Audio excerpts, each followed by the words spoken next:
एक बार प्रेम से बोलिए संतोषी माता की जय।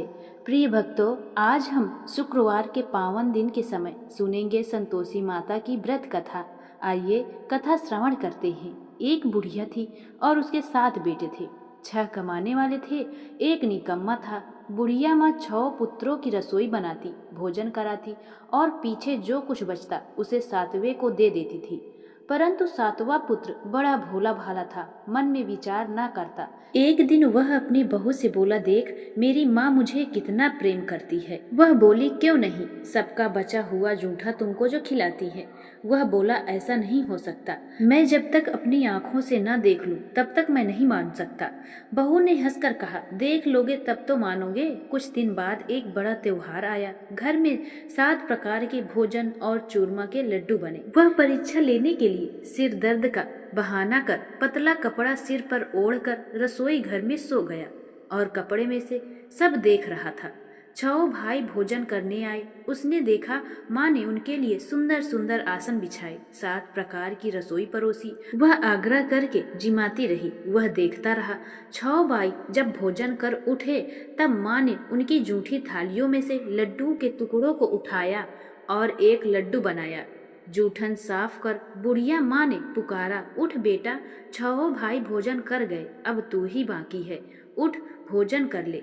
उसने कहा, माँ मुझे भोजन नहीं करना है, मैं परदेश जा रहा हूँ। माँ ने कहा, कल जाना हो तो आज ही जा। वह बोला, हाँ हाँ आज ही जा रहा हूँ।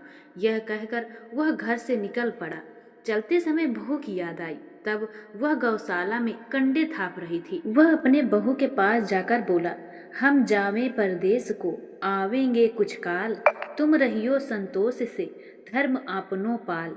2 निशानी आपनी, देख धरूं मैं धीर, सुधि हमारी मत बिसारियो, राखियो मन गंभीर। वह बोला, मेरे पास तो कुछ नहीं है, यह अंगूठी है सो ले लो और अपनी कुछ निशानी मुझे दे दो। वह बोली, मेरे पास क्या है, यह गोबर भरा हाथ है। यह कहकर उसकी पीठ पर गोबर के हाथ की छाप मार दी और वह चल दिया। चलते चलते दूर देश में पहुंचा। वहां पर एक साहूदार की दुकान थी। वहां जाकर बोला, सेठ जी मुझे नौकरी पर रख लो। साहूकार को जरूरत थी। साहूकार ने कहा, काम देखकर दाम मिलेंगे। साहूकार की नौकरी मिली। वह सवेरे 7 बजे से 12 बजे रात्रि तक काम करने लगा। कुछ दिनों में दुकान का लेन देन, हिसाब किताब, ग्राहकों का माल बेचना, सारा काम करने लगा। साहूकार के 7-8 नौकर थे। वो सब चक्कर खाने लगे। वह बहुत होशियार बन गया है। सेठ ने भी काम देखा और 3 महीने में ही उसे मुनाफे का साझीदार बना लिया। 12 वर्ष में वह नामी सेठ बन गया और मालिक सारा कारोबार उस पर छोड़कर बाहर चला गया। इधर बहू पर क्या बीती सो सुनो। सास ससुर उसे दुख देने लगे। सारी गृहस्थी का काम कराकर उसे लकड़ी लेने जंगल में भेजते। इस बीच पर घर की रोटियों के आटे में से जो भूसी निकलती उसकी रोटी बनाकर रख दी जाती और फूटे नारियल की नवेली में पानी। इस तरह दिन बीतते रहे। एक दिन वह लकड़ी लेने जा रही थी कि रास्ते में बहुत सी स्त्रियां संतोषी माता का व्रत करती हुई दिखाई दी। वहां वह खड़ी होकर कहने लगी, हे बहनों, यह तुम किस देवी की व्रत करती हो और इसके करने से क्या पुण्य होता है? इस व्रत के करने की क्या विधि है? यदि तुम अपने इस व्रत का विधान मुझसे समझाकर कहोगे तो मैं तुम्हारा बड़ा उपकार मानूंगी। तब उसमें से एक स्त्री बोली, सुनो, यह संतोषी माता का व्रत है। इसके करने से निर्धनता, दरिद्रता का नाश होता है, लक्ष्मी जी आती हैं, मन की चिंताएं दूर होती हैं, घर में सुख समृद्धि आने लगती है और निपुत्री को पुत्र मिलता है। पति बाहर गया हो तो शीघ्र आ जाता है। कुंवारी कन्या को मनपसंद वर मिलता है। राजद्वार में बहुत दिनों से मुकदमा चलता हो तो समाप्त हो जाता है। कलह क्लेश की निवृत्ति हो, सुख शांति हो, घर में धन जमा हो जाता है, पैसा जायदाद का लाभ होता है तथा और भी मन में जो कुछ कामना हो सब संतोषी माता की कृपा से पूरी हो जाती है। इसमें संदेह नहीं। वह पूछने लगी, यह व्रत कैसे किया जाए, यह भी बताओ तो बड़ी कृपा होगी। स्त्री कहने लगी, 1.25 रुपए का गुड़ चना लेना, इच्छा हो तो 5.25 का लेना या 10.25 का भी, सहूलियत के अनुसार लेना, बिना परेशानी, श्रद्धा और प्रेम से जितना भी बन सके सवाया लेना। 5.25 से 10.25 तक, इससे भी ज्यादा शक्ति और भक्ति के अनुसार गुड़ और चना ले। हर शुक्रवार को निराहार रहकर कथा कहना या सुनना, इसके बीच क्रम न टूटे। लगातार नियम का पालन करना। सुनने वाला अगर कोई न मिले तो घी का दीपक जलाकर उसके आगे और जल के पात्र को रखकर कथा कहना। नियम नहीं टूटना चाहिए जब तक कार्य सिद्ध न हो। नियम का पालन करना और कार्य सिद्ध हो जाने पर व्रत का उद्यापन करना चाहिए। 3 मास में माता पूरा फल प्रदान करती हैं। यदि किसी के खोटे ग्रहों हों तो भी माता 1 वर्ष में अवश्य कार्य सिद्ध करती हैं। कार्य सिद्ध होने पर ही उद्यापन करना चाहिए, बीच में नहीं करना चाहिए। उद्यापन में 2.5 सेर आटे का खाजा तथा इसी अनुसार से खीर तथा चने का साग तैयार करना। 8 लड़कों को भोजन कराना। जहाँ तक मिले देवर जेठ भाई बंधु कुटुंब के लड़के लेना, ना मिले तो रिश्तेदारों और पड़ोसियों के लड़के बुलाना। उन्हें भोजन करा यथाशक्ति दक्षिणा दे। माता का नियम पूरा करना। उस दिन घर में कोई खटाई न खाए। यह सुन बुढ़िया की बहू चल दी। रास्ते में लकड़ी के बोझ को बेच दिया और उन पैसों से गुड़ चना ले माता के व्रत की तैयारी कर आगे चली और सामने मंदिर देख पूछने लगी, यह मंदिर किसका है? सब कहने लगे, यह संतोषी माता का मंदिर है। यह सुनकर बुढ़िया की बहू मंदिर में गई और माता से कहने लगी, मैं नियम कुछ नहीं जानती, मैं बहुत दुखी हूँ माते। हे माता जगत जननी, मेरा दुख दूर कर, मैं तेरी शरण में हूँ। यह सब सुनकर माता को दया आई। एक शुक्रवार बीता कि दूसरे शुक्रवार को ही उसके पति का पत्र आया और तीसरे को उसका भेजा हुआ पैसा पहुँचा। यह देखकर जेठानी मुंह सिकोड़ने लगी। इतने दिनों बाद इतना पैसा आया, इसमें क्या बढ़ावा है? लड़के ताने देने लगे कि काकी के पास अब पत्र आने लगे, रुपया आने लगा, अब तो काकी की खातिर बढ़ेगी, अब तो काकी बुलाने से भी नहीं बोलेगी। बेचारी सरलता से कहती, भैया पत्र आवे रुपया आवे तो हम सबके लिए अच्छा है। ऐसा कहकर आंखों में आंसू भरकर संतोषी माता के मंदिर में मातेश्वरी के चरणों में गिर कर रोने लगी और बोली, माँ मैंने तुझसे पैसे नहीं मांगा, मुझे पैसे से क्या काम है, मुझे तो अपने सुहाग से काम है, मैं तो अपने स्वामी के दर्शन और सेवा मांगती हूँ। तब माता ने प्रसन्न होकर कहा, जा बेटी तेरा स्वामी आएगा। यह सुन खुशी से वो बावली होकर घर जाकर काम करने लगी। अब संतोषी माँ विचार करने लगी, इस भोली पुत्री से मैंने कह तो दिया कि तेरा पति आएगा, पर आएगा कहाँ से? वह तो इसे स्वप्न में भी याद नहीं करता। उसे याद दिलाने अब मुझे ही जाना पड़ेगा। इस तरह माता उस बुढ़िया के बेटे के पास जा स्वप्न में प्रकट हो गई और कहने लगी, साहूकार के बेटे सोता है या जागता है? वह बोला, माता सोता भी नहीं हूँ जागता भी नहीं हूँ, बीच में हूँ, कहिए क्या आज्ञा है? माँ कहने लगी, तेरा घर बार है या नहीं? माँ बोली, पुत्र तेरी घरवाली बहुत कष्ट उठा रही है। वह बोला, हाँ माता यह तो मुझे मालूम है, परंतु जाऊं कैसे? परदेश की बात है, लेन देन का कोई हिसाब नहीं, कोई जाने का रास्ता नजर नहीं आता, कैसे चला जाऊं? माँ कहने लगी, मेरी बात मान, सवेरे नहा धोकर संतोषी माता का नाम ले, घी का दीपक जला, दंडवत कर दुकान पर जाकर बैठ जा। देखते ही देखते तेरा सारा देन लेन चुक जाएगा, जमा किया माल बिक जाएगा, सांझ होते होते धन का ढेर लग जाएगा। अब तो वह सवेरे बहुत ही जल्दी उठ मित्र बंधुओं से अपने सपने की बात कहता है। वे सब उसकी बात अनसुनी कर हंसी उड़ाने लगे। कहीं स्वप्न भी सच्चे होते हैं? एक बूढ़ा बोला, देख भाई मेरी बात मान, इस तरह साँच या झूठ कहने के बदले देवता ने जैसा कहा है वैसा ही करने में तेरा क्या जाता है? अब बूढ़े की बात मानकर नहा धोकर संतोषी माता को दंडवत कर घी का दीपक जला, दुकान पर जाकर बैठ गया। थोड़ी ही देर में वह क्या देखता है कि देने वाले रुपया लाए, लेने वाले हिसाब लाए। कोठे में भरे सामानों की खरीदार नगद में सौदा करने लगे। शाम तक धन का ढेर लग गया। मन में माता का नाम ले प्रसन्न हो घर जाने के वास्ते गहना कपड़ा सामान खरीदने लगा। यहाँ के सारे काम निपटा कर घर को वो रवाना हुआ। उधर उसकी बहू बेचारी जंगल में लकड़ी जो लेने जाती है, लौटते वक्त माता जी के मंदिर पर विश्राम करती है। वह तो उसका रोज रुकने का स्थान ठहरा। दूर से धूल उड़ती देख वह माता से पूछी, हे माता यह धूल कैसी उड़ रही है? माँ कहती है, हे पुत्री तेरा पति आ रहा है, अब तू ऐसा कर, लकड़ियों के 3 बोझ बना, एक नदी के किनारे रख, दूसरा मंदिर पर और तीसरा सिर पर रख।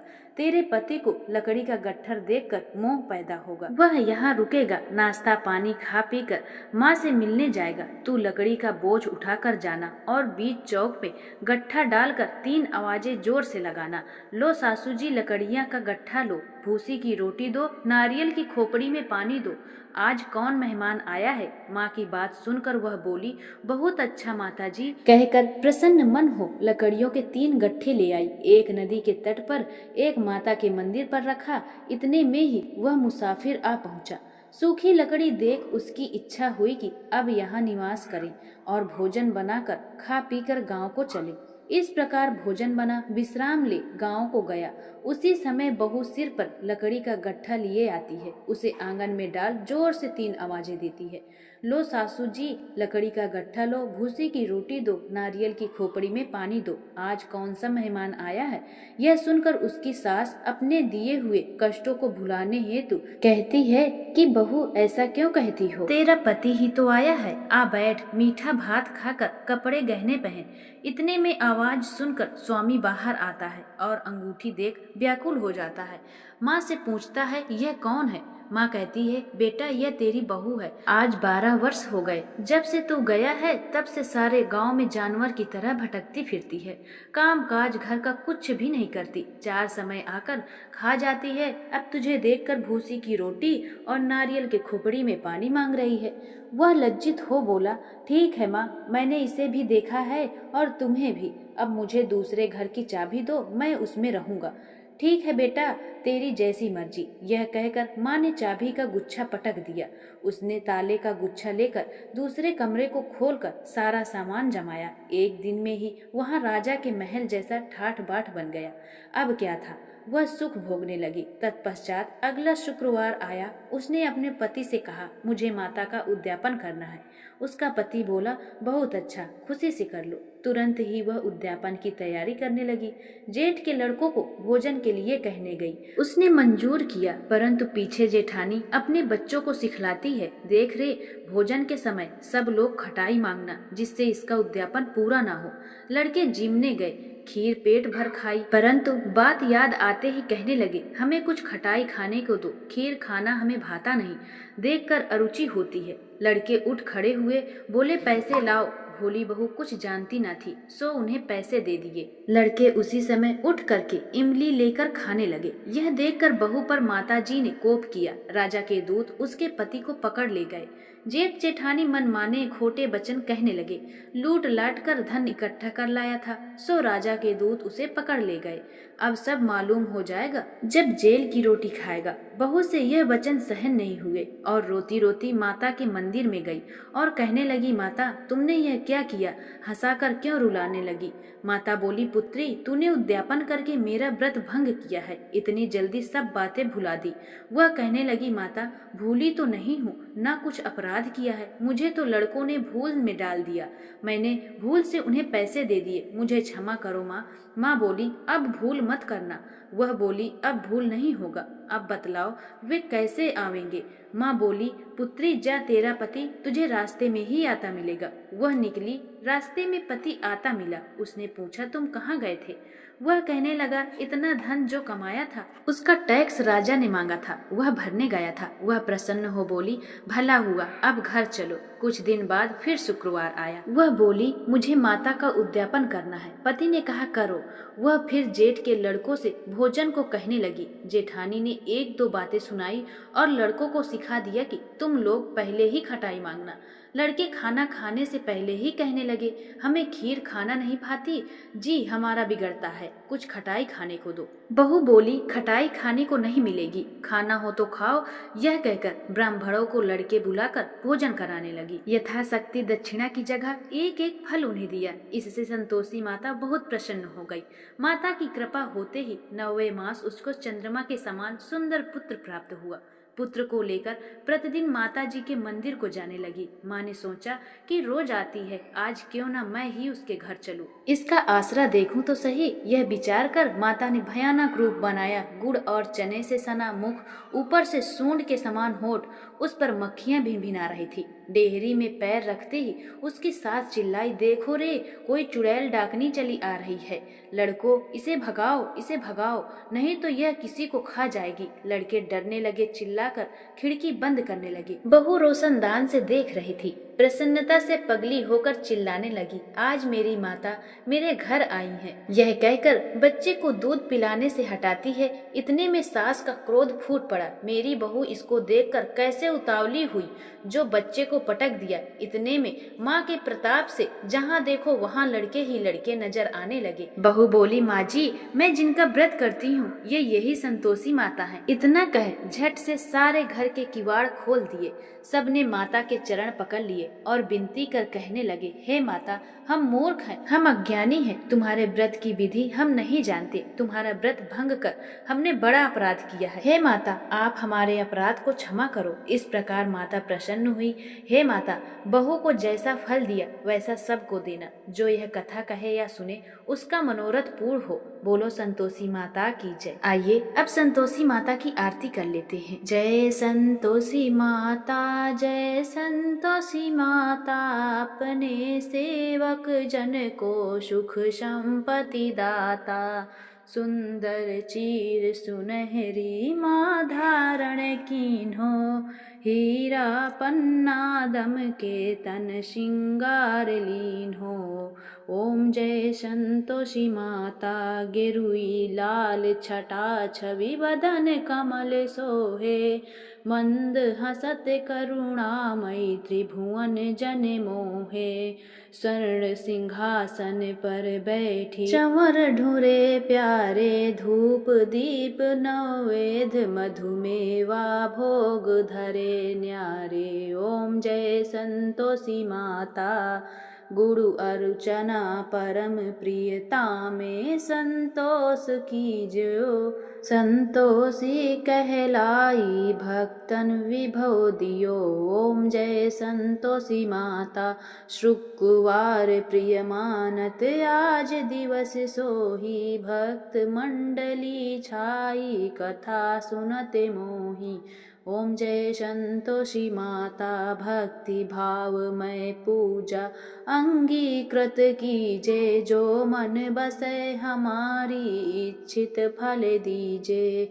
मंदिर जगमग ज्योति मंगल ध्वनि छाई। विनय करें हम बालक चरणन सिर नाई। ओम जय संतोषी माता, दुखी दरिद्री योगी संकट मुक्त किए।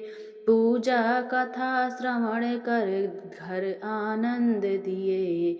शरण गहे की लज्जा रखियो जगदम्बे। संकट तू ही निवारे दयामयी अम्बे। संतोषी माता की आरती जो कोई जन गावे।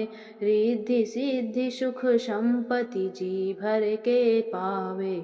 ओम जय संतोषी माता, मैया जय संतोषी माता। एक बार प्रेम से बोलिए संतोषी माता की जय। प्रिय भक्तजन, अगर नए हैं आप हमारे चैनल में तो वीडियो को लाइक करके कमेंट में जय संतोषी माता अवश्य लिखें। और हाँ, चैनल को सब्सक्राइब करके अपना आशीर्वाद हम पर बनाए रखें।